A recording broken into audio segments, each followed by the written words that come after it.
Yan guys, magluto ako ng paksiw na isda guys. Yan, maglagay ako guys ng vinegar. Lagyan natin ng vinegar ang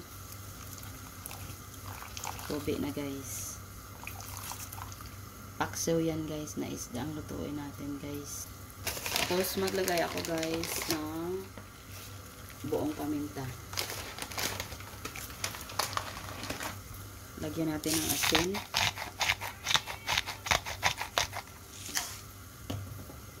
Ilagay na natin ang mga sangkap natin guys. Ilagay natin ang luya. Ang ating onion. Garlic.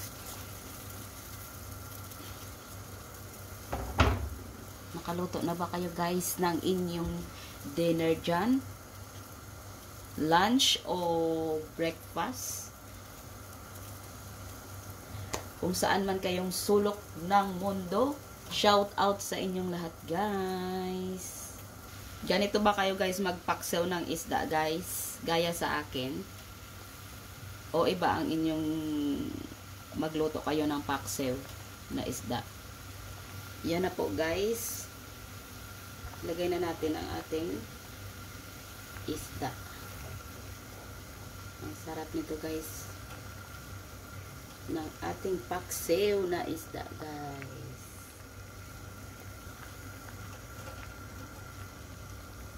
Paksiw.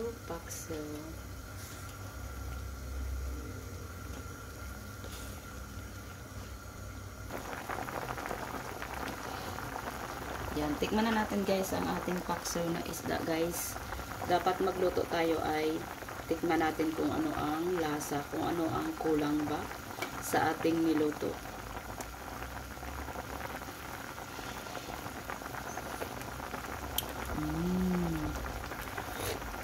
Sarap.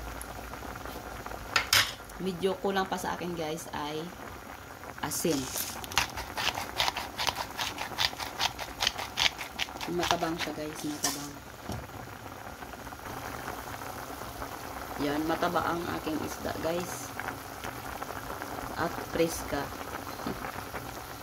Fresh na fresh ang ating isda. Ito ang aking paksiw na isda guys. Yan, ito po ay luto na po yan guys. Ang ating isda na paksiw. Yan. Ang sarap nito guys. Walang naman diet guys. Tara guys, luto na po ito guys. Ang ating ulam ay paksiw na isda.